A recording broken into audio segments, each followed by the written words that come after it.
Assalamualaikum warahmatullahi wabarakatuh. Kembali lagi di channel Calon Apoteker. Pada video kali ini, kita akan melanjutkan pembahasan yang kemarin, yaitu kita akan membahas latihan soal mengenai saluran cerna. Di mana video sebelumnya kita udah membahas nih, mengenai latihan soal saluran cerna nih, part ke berapa kemarin ya? Ketiga kalau nggak salah.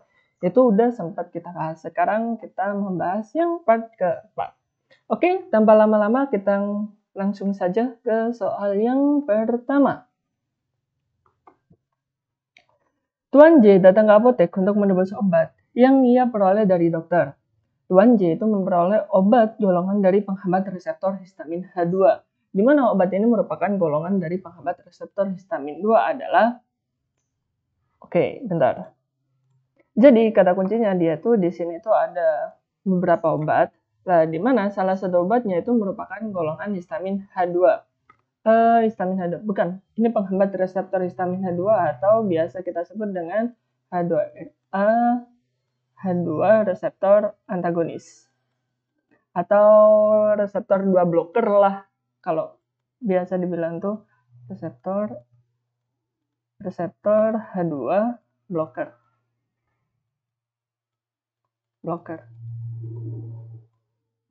Oke, untuk H2RA atau reseptor H2 blocker, dia itu memiliki beberapa obat contoh obatnya, yaitu kayak misal cimetidine, kemudian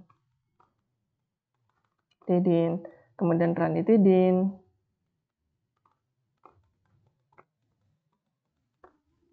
kemudian famotidine,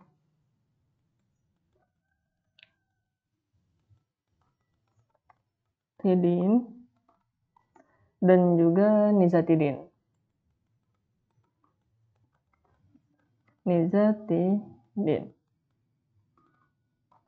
Lah, di mana golongan H2RA dia tuh kalau kita lihat berdasarkan polanya, pola dari nama obatnya yaitu belakangnya tuh pasti tidin. Jadi kalau misal kita menghafalkan nih yang H2RA atau golongan H2RA ya cari aja yang belakangnya tidin kayak gitu.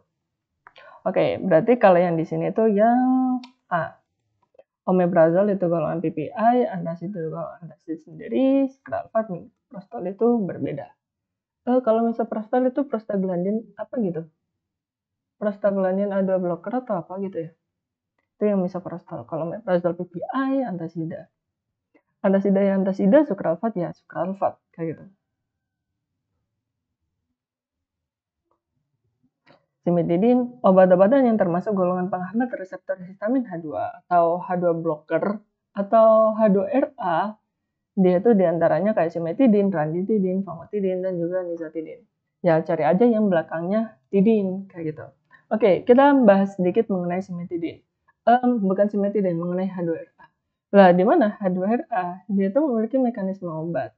Gini, kita gambar aja di lambung gini ya. Ini kan di lambung ya. Lambung, ini pelindungnya, ini cairan asamnya.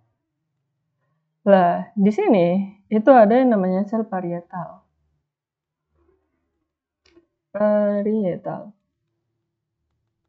Di mana sel parietal ini dia tuh terdapat 3 reseptor. Kita ginikan aja lah ya, kita ginikan aja. Dan gini, ini reseptor muskarinik. Kemudian di sini ada reseptor gastrin. Kemudian di sini ada reseptor H2 atau histamin 2. H2. Di mana ketika ketiga reseptor ini dipicu atau distimulasi, maka di sini tuh ada satu lagi nih. Ada satu lubang reseptor, bukan reseptor, transporter. Lah di mana di sini tuh gini. Ini lambung, ini cairan lambung, ini lambung. Terus ini tuh yang bagian di sini, di sini. Ini sel parietalnya. Lah di mana ketika si muskarinik ini dipicu oleh asetilkolin, kemudian gastrin itu dipicu oleh gastrin, kemudian reseptor H2 blocker itu dipicu oleh histamin, maka di sini akan terjadi pertukaran. Dia itu akan melepaskan hidrogen atau H+. Nah, sementara di sini, di lambung atau di asam lambung, itu kan udah banyak Cl nih. Cl-nya tuh udah banyak di sini, atau kloridanya tuh banyak sekali nih. Nah, ketika H plus hidrogen dengan klorida itu bercampur, maka dia itu akan membentuk suatu enzim nih. Enzimnya itu HCl. Nah, di mana HCl ini, ya dia itu berfungsi untuk menghancurkan makanan. Tetapi kalau dalam jumlah yang banyak, maka dia itu akan penuh nih. Dia akan penuh. Sehingga itu bisa menyebabkan begah, kemudian bisa menyebabkan nyeri pada lambung, kemudian kayak rasa terbakar. Dia itu disebabkan oleh HCl yang berlebih. Sementara untuk golongan H2RA, dia itu menghambat nih, supaya si histamin dia itu tidak berikatan dengan si reseptor histamin 2, kayak gitu. Ini dihambat nih, ini dihambat. Atau dihambat nih, dihambat. Nah, ketika dihambat, apa yang akan terjadi? Maka pelepasan hidrogen atau H+ di lambung itu tidak akan terjadi. Ketika tidak akan terjadi, maka penurunan HCl itu dapat turun, kayak gitu. Jadi mekanisme kerjanya itu seperti itu. Dia tuh menghambat supaya histamin dia tuh tidak berikatan dengan H2 reseptornya, kayak gitu. Itu untuk mekanisme dari golongan H2RA atau histamin 2 reseptor blocker, kayak gitu. Oke, sekarang kita lanjut ke soal yang nomor 2. Seorang ibu datang ke rumah sakit membawa anaknya yang berusia 13 bulan dalam kondisi lemas setelah mengalami buang air besar selama 2 hari dengan konsistensi fesesnya cair dan frekuensinya lebih dari 5 kali. Anak tersebut didiagnosa diare. Obat lini pertama diare pada anak tersebut adalah jadi kata kuncinya dia tuh ada seorang anak 13 bulan atau 1 tahun lebih, kemudian dia tuh mengalami diare nih.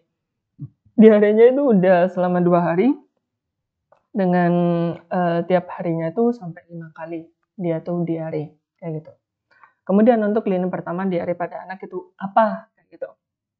Oke, jadi di sini kan ada beberapa lini pertama nih, di mana untuk lini pertama diare anak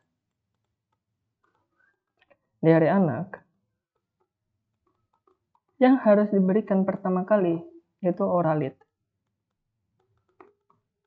Ya, kenapa diberikan Oralid? Ya, karena anak tersebutnya diare nih. Ketika anak itu diare, maka pembuangan cairan atau cairan dalam tubuh dia itu ikut keluar. Ketika cairannya keluar, maka dia itu akan mengalami yang namanya dehidrasi. Lah, anak itu tidak boleh terkena dehidrasi. Makanya dia itu harus diberikan Oralid supaya mengganti cairan yang dikeluarkan melalui diarenya, kayak gitu. Gampangnya seperti ini. Diare kan dia tuh dalam bentuk cair nih, gumpalan cair lah diare lah. Berbeda dengan konstipasi. Lah, diare itu kan hal yang cair nih. Normalnya feses dia itu dalam bentuk yang semi padat atau dia itu dalam bentuk padat. Kenapa? Karena cairan yang terdapat di di usus besar, dia itu ditarik ke dalam sel. Ditarik. Nah, ketika ditarik, maka tubuh kita itu nggak kekurangan cairan, kayak gitu. Berbeda halnya dengan diare. Ketika dia itu mau menarik airnya, tetapi dia itu udah keburu dikeluarkan nih, sehingga kita tuh mengalami dehidrasi atau kekurangan cairan. Makanya kita tuh diberikan Oralid. Supaya apa ya? Supaya mengganti cairan tubuh. Ganti cairan tubuh.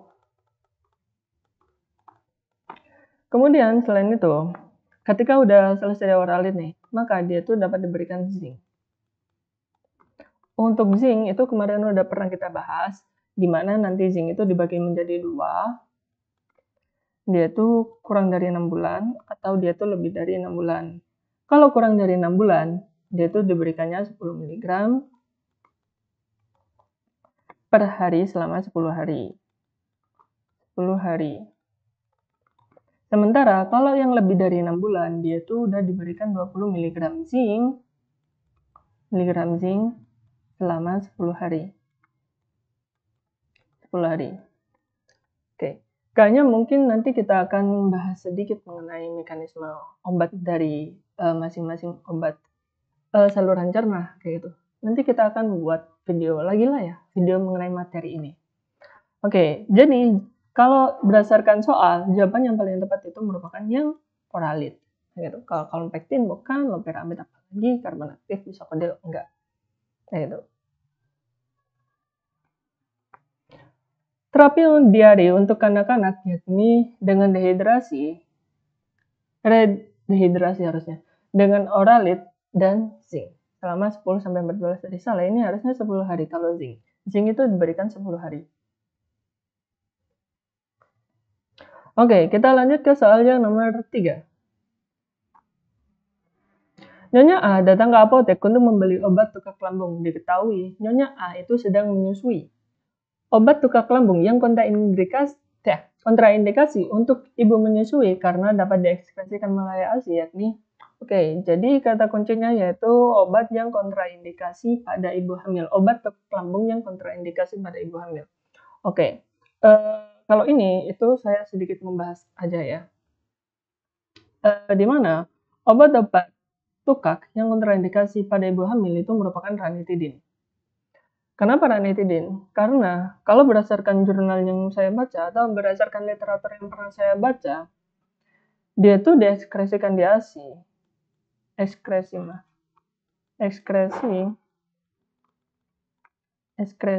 ASI dia tuh sangat sedikit atau dia tuh less. Sangat sedikit sekali. Tetapi untuk obat-obatan yang lain, kayak misal simetidin, kemudian famotidin, kemudian obat-obatan PPI, dia tuh relatif, dia tuh hampir nggak diekspresikan melalui ASI, kayak gitu. Dia tuh nggak diekspresikan melalui ASI. Akan tetapi, kalau yang ranitidin, dia tuh kan diekspresikan melalui ASI nih, tetapi dia tuh hanya jumlah kecil nih. Nah, jumlah kecil ini, ketika dia tuh sedang menyusui, dosis yang sangat kecil ini, dia tuh tidak berefek pada bayinya. Tidak berefek pada bayi. Gitu. Jadi, kalau menurut literatur yang saya baca, dia tuh nggak apa-apa kalau ibu hamil atau ibu menyusui, dia tuh diberikan obat ranitidin tuh harusnya nggak apa-apa kalau berdasarkan literatur ya. Tetapi kalau secara praktek saya juga kurang tahu. Tapi kalau untuk mencegah hal-hal yang tidak diinginkan ya sebaiknya dihindari kayak gitu. Jadi kalau menurut saya sih ya fine-fine aja selama nggak diminum secara rutin kayak gitu. Atau kita juga bisa menjeda ketika mau memberikan ASI ataupun meminum obat ranitidin untuk pada kasus ibu yang sedang menyusui kayak gitu. Jadi jawabannya yang paling tepat itu yang D. Obat tukak lambung yang kontraindikasi untuk ibu menyusui karena dapat diekspresikan melalui ASI yaitu ranitidin, tetapi dia tuh hanya diekspresikan dalam jumlah yang sangat kecil sekali kayak gitu. Oke, kita lanjut ke soal yang nomor 4. 3 hari yang lalu, Nona F datang ke apotek untuk membeli obat ma, yaitu antasida. Kemudian, ia datang lagi ke apotek untuk bertanya kepada apoteker karena ia mengeluh susah buang air besar atau konstipasi. Nona F tersebut menanyakan apakah ada kandungan dari obat ma yang ia konsumsi menyebabkan efek samping tersebut. Oke, kata kuncinya yaitu dia tuh sedang mengkonsumsi antasida nih. Kemudian dia tuh tiba-tiba susah buang air besar atau mengalami konstipasi. Nah, obat apa nih yang menyebabkan wanita tersebut itu mengalami konstipasi? Oke, jadi antasida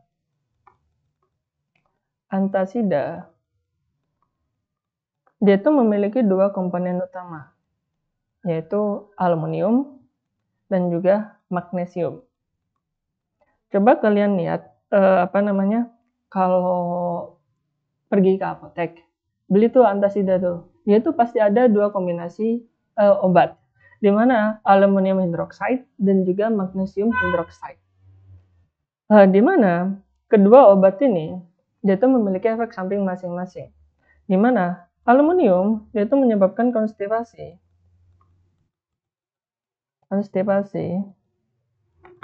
Dan juga dia itu menyebabkan, kalau magnesium dia itu menyebabkan diare. Makanya dia tuh harusnya tuh dikombinasi. Kenapa? Karena kedua kombinasi ini dia tuh memiliki efek samping yang sinergis. Bukan sinergis sih, yang antagonis. Di mana antagonisnya satu tuh menyebabkan konstipasi, satunya tuh menyebabkan diare. Jadi kalau kita gabungkan ya kita nggak bakal terjadi apapun kayak gitu. Karena kedua efeknya tuh saling meniadakan gitu. Makanya nanti kalau ada beberapa soal UKAI ataupun soal ujian masuk apoteker yang menanyakan fungsi kombinasi aluminium dan magnesium itu apa? Harusnya tuh banyak, mengurangi efek samping ya, iya, meningkatkan efektivitas obat ya, iya, kayak gitu. Jadi kurang lebih ya seperti itu, ya saling meniadakan kedua obat ini efek sampingnya. Jadi kalau kita balik lagi ke soal, dia kan susah buang air besar nih, maka efek samping dari apa ya? Efek samping dari aluminium hidroksida, kayak gitu. Oke, jawaban aluminium hidroksida, garam aluminium dan kalsium karbonat itu dapat menyebabkan konstipasi. Ya, jadi begitu. Kalau aluminium itu menyebabkan konstipasi, kalau yang magnesium dia itu menyebabkan diare. Oke, kita lanjut ke soal yang nomor 5. Seorang pasien laki-laki berusia 25 tahun didiagnosis mengalami GERD. Setelah beberapa hari mengkonsumsi obat, pasien tersebut mengeluh sering pusing dan merasa lesu. Tak jarang pasien tersebut mengalami refleks motorik yang tak terkendali. Obat di bawah ini yang dapat menyebabkan efek samping tersebut yakni, jadi kata kuncinya dia tuh seorang pasien yang mengalami GERD. Kemudian setelah beberapa lama dia tuh mengkonsumsi obat GERD nih. Lah, ketika udah mengkonsumsi obat GERD, dia tuh sering mengalami pusing, lesu. Kemudian dia tuh menyebabkan refleks motorik yang nggak terkendali. Untuk refleks motorik tak terkendali, dia tuh biasanya disebut ekstrapiramidal.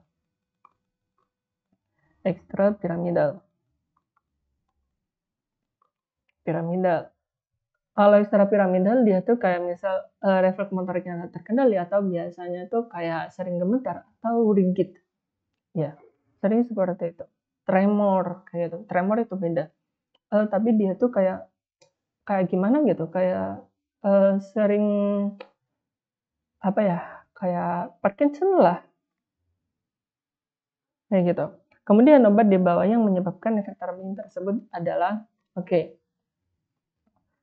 untuk ekstrapiramidal, untuk obat GERD yang paling sering yang menyebabkan GERD, dia itu disebabkan oleh metoclopramid.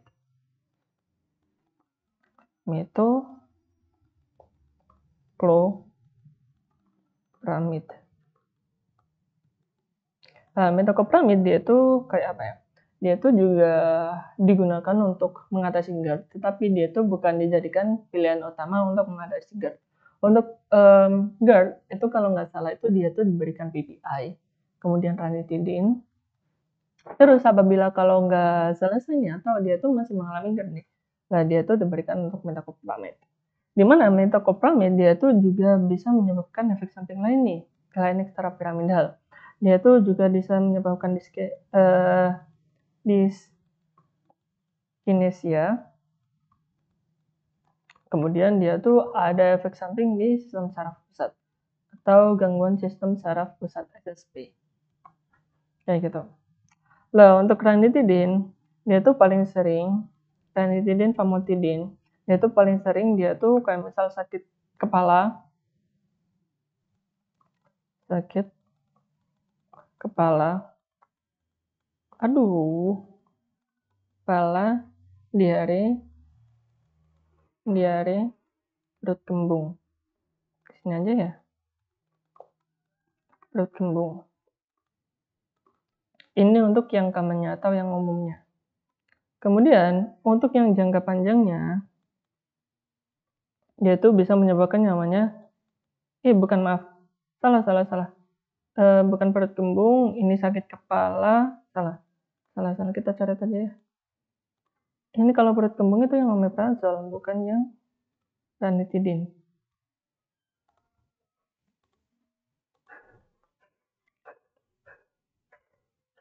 Mengantuk,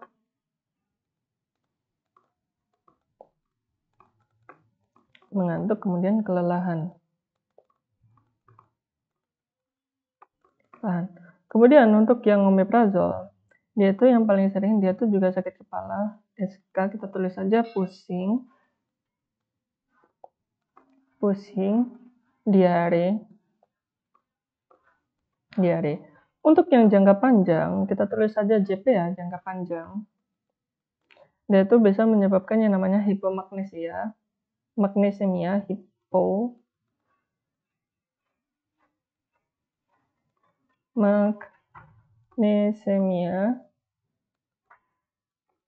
fraktur tulang FT, kemudian defisiensi vitamin B12, defisiensi B12. Kemudian kalau antasida, dia itu diare dan juga konstipasi. Nggak perlu kita tulis lah ya, karena tadi udah kita bahas gitu. Jadi jawaban yang paling tepat itu yang metoclopramide.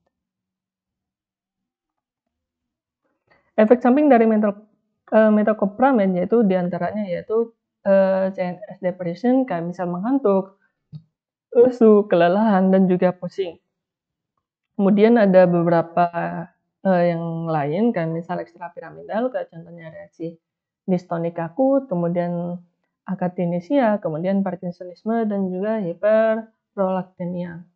Atau dia tuh AC-nya tuh dikonsumsi secara berlebih, kayak gitu, diproduksi secara berlebih, hiperprolaktemia. Oke, kita lanjut ke soal yang nomor 6.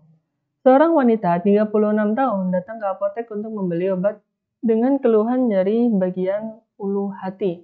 Sebelumnya, ia pernah diresepkan dokter obat omeprazol. Sekarang wanita tersebut ingin membelinya lagi. Dosis lazim obat omeprazol untuk sekali-kali penggunaan adalah, sekarang ditanya nih, dosis lazim omeprazol. Sekarang kita akan bahas mengenai dosis lazim nih. Saya tuh mengacu pada Dipiro edisi 12. Dipiro 12. Untuk obat-obatan golongan PPI, untuk yang omeprazol, dia itu 20 sampai 40 mg per hari. Kemudian kalau Lanso dia itu 15 sampai 30 mg per hari. Kemudian kalau pantoprazol, dia itu diberikan 40 sampai 80 mg per hari. Kemudian kalau esomeprazol, dia itu sama seperti omeprazol, yaitu 20 sampai 40 mg per hari.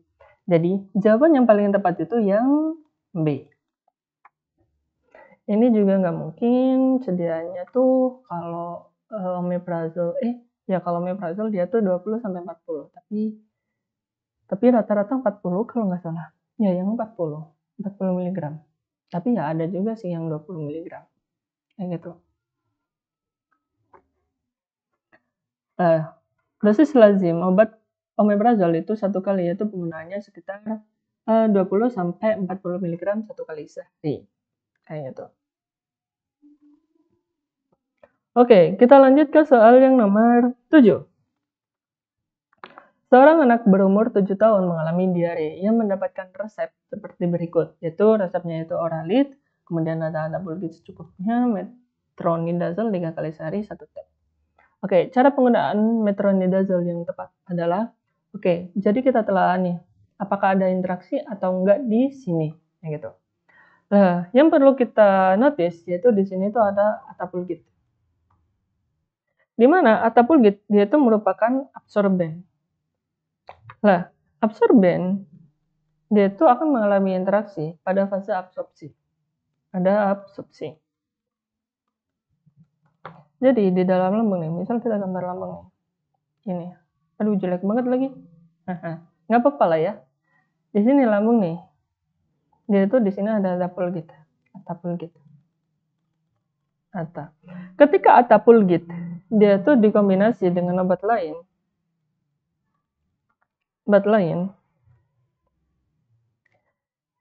dia itu akan menyerap obat lain nih. Penyerapan obat lain itu akan berkurang. Berarti dia itu absorpsinya si obat lain itu akan mengalami penurunan. Betul. Nah, ketika penurunan absorpsi obat lain itu penurun, maka kadar obat dalam tubuh kita juga akan mengalami penurunan. Ketika kadar obat itu turun, maka efek terapinya itu hampir tidak akan berefek sama sekali, atau dia itu tidak memiliki efek terapi. Kayak gitu. Jadi, untuk penggunaan metronidazole, ketika digabungkan dengan pulgit, dia itu akan menurunkan absorpsi dari metronidazole. Makanya, dia itu harus dijeda nih. Nah, penjedahan atapulgit dan juga obat lain itu harus 2 jam. 2 jam.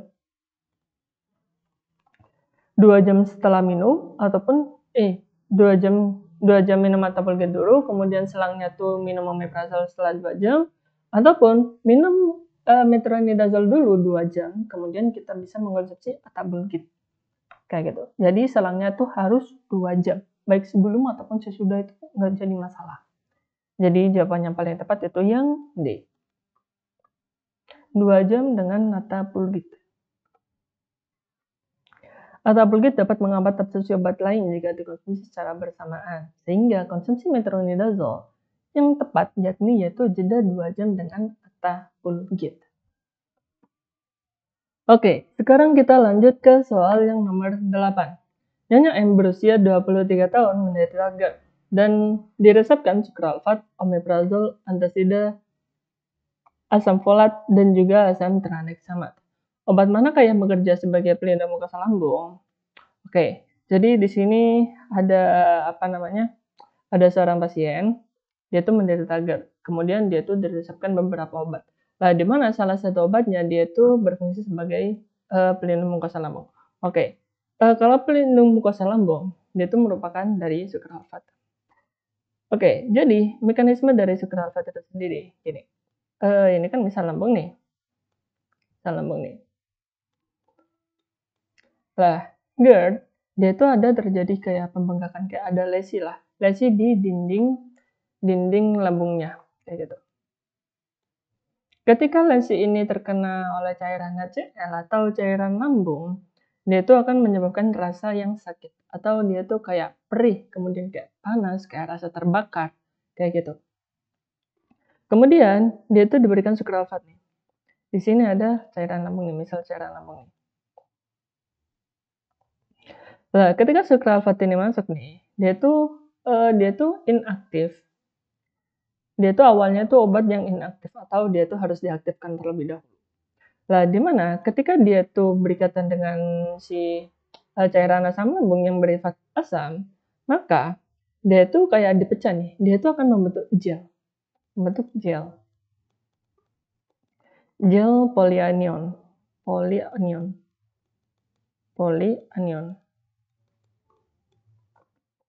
Lah, di mana gel polyanion ini dia tuh akan berikatan, dia tuh akan menempel pada dinding lambungnya.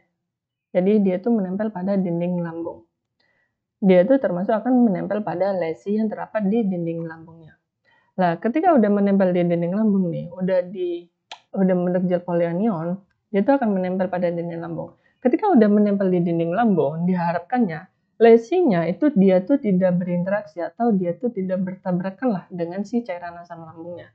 Ya, ketika tidak bertabrakan, maka dia tuh tidak akan mengalami rasa perih, kemudian rasa sakit, kemudian nyeri, rasa panas, rasa terbakar. Dia tuh tidak akan terjadi seperti itu. Kayak gitu. Jadi itu merupakan mekanisme dari sukralfat. Kayak gitu. Nah, mekanisme dari kerja sukralfat, jadi dia itu membentuk kompleks gel, yaitu gel polyanion, di mana dia itu akan melapisi mukosa lambung sehingga melindungi dari kerusakan gastrin atau kerusakan dari cairan asam lambungnya, kayak gitu. Oke, sekarang kita lanjut ke soal yang nomor 9. Tuan J berusia 45 tahun datang ke klinik. Dokter mendiagnosa Tuan J mengalami gastritis. Dokter memberikan obat untuk mengatasi keadaan tersebut. Setelah rutin mengkonsumsi obat tersebut, dalam beberapa waktu Tuan J itu datang kembali dengan mengalami pengeluh pembesaran payudara. Obat manakah yang dapat menyebabkan kondisi tersebut? Oke, kata kuncinya yaitu dia tuh datang ke klinik, didiagnosa gastritis. Kemudian dia tuh mengonsumsi obatnya nih, obat diresepkan oleh dokternya udah dikonsumsi nih. Kemudian dia tuh akan mengalami pembesaran payudara nih dari efek samping obatnya. Atau biasa kita sebut dengan ginekomastia. Ginekomastia.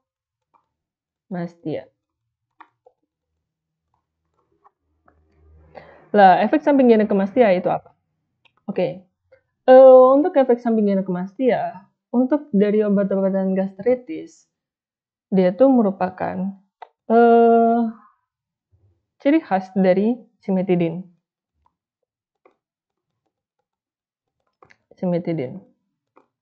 Cimetidin dia itu kan merupakan golongan H2RA kan.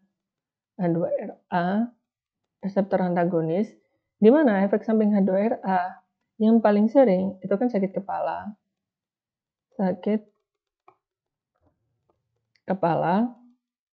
pusing, diare, mengantukkan, diare, dan lain-lain. Lah, sementara ginekomastia, dia tuh hanya untuk cimetidin aja. Untuk yang kayak ranitidin, famotidin, dia itu tidak mengalami efek samping ginekomastia, kayak gitu. Jadi jawabannya itu yang E, cimetidin. Gitu. Untuk yang lain, ini kan udah pernah kita bahas yang tadi. Nah, untuk famotidin, dia kan juga termasuk H2RA nih. Dia udah termasuk H2RA juga nih. Tetapi dia itu tidak memiliki efek samping ginekomastia. Dan ginekomastia dia tuh hanya untuk efek samping dari cimetidin. Kayak gitu. Ranitidin dia tuh juga tidak memiliki efek samping ginekomastia. Kayak gitu. Oke, efek samping dari cimetidin yaitu ginekomastia, yaitu pembesaran payudara atau pembesaran kelenjar payudara pada pria. Kayak gitu. Oke, kita lanjut ke soal yang terakhir atau soal yang ke-10. Nyonya datang ke apotek untuk membeli obat untuk mayang kambuh akibat mengonsumsi makanan yang pedas. Pasien tersebut memberitahu apoteker bahwa ia juga tengah menggunakan obat phenytoin. Berikut obat yang harus dihindari apoteker untuk Nyonya adalah, jadi kata kuncinya dia tuh sedang membeli obat MA ke apotek. Dia tuh akibat mengkonsumsi obat makanan yang pedas. Kemudian dia tuh juga sedang mengkonsumsi obat phenytoin nih. Obat phenytoin. Kemudian obat yang dihindari dari apoteker untuk obatnya itu adalah apa? Kayak gitu. Jadi obat yang tidak boleh dikombinasi dengan phenytoin itu apa? Kayak gitu. Oke, jadi untuk kasus ini kita tahu obat-obatan yang nggak boleh dikonsumsi obat phenytoin dia itu obat-obatan yang mengandung interaksi nih. Lah interaksinya tuh apa? Kayak gitu. Dimana interaksinya dia itu yang meningkatkan phenytoin. Karena phenytoin dia tuh efek terapeutiknya tuh yang sangat kecil kalau nggak salah. Ya dia tuh memiliki window terapi yang kecil. Ketika dosisnya tinggi sedikit dia tuh bisa menyebabkan efek toksik. Kalau nggak salah loh ya, kalau nggak salah.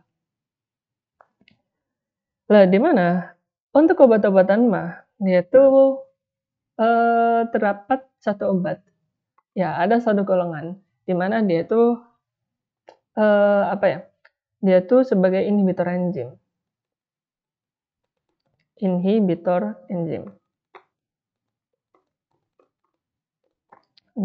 Nah, di mana obat mah yang memiliki mekanisme sebagai inhibitor enzim CYP berapa gitu. Dia itu merupakan golongan dari PPI atau pump proton inhibitor kayak omeprazole, lansoprazole, dan juga lain-lain. Yang belakangnya golongan prazole. Kayak gitu. Lah, di mana inhibitor enzim dia itu kan menghambat menghambat enzim nih.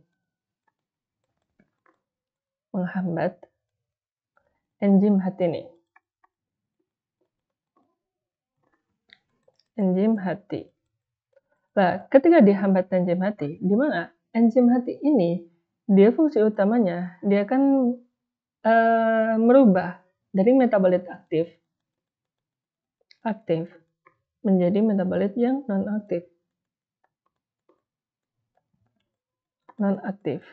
Kayak gini kan. Nah, ketika dihambat, maka di sini tuh nggak terjadi perubahan nih, atau obat yang seharusnya dibuang itu menjadi tidak dibuang kayak gitu. Yang seharusnya dinonaktifkan, dia tuh jadi tetap aktif kayak gitu. Jadi obatnya itu akan semakin tinggi kayak gitu. Makanya obat-obat yang harus dihindari untuk beberapa obat itu ya golongan omeprazol, karena dia itu merupakan inhibitor enzim gitu. Jadi dia itu dapat meningkatkan kadar obat dalam tubuh kita itu semakin banyak kayak gitu, atau menurunkan laju eliminasinya kayak gitu.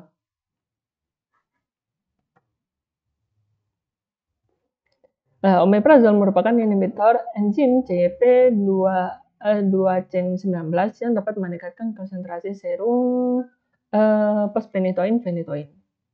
Jadi dia itu dapat meningkatkan kadar dari phenytoin. Oke, mungkin sekian untuk video kali ini.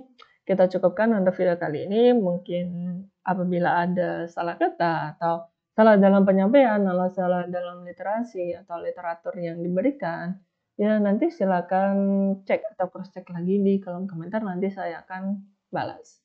Gitu. Oke, cukup sekian untuk video kali ini. Kurang lebihnya saya mohon maaf. Assalamualaikum warahmatullahi wabarakatuh. Bye-bye.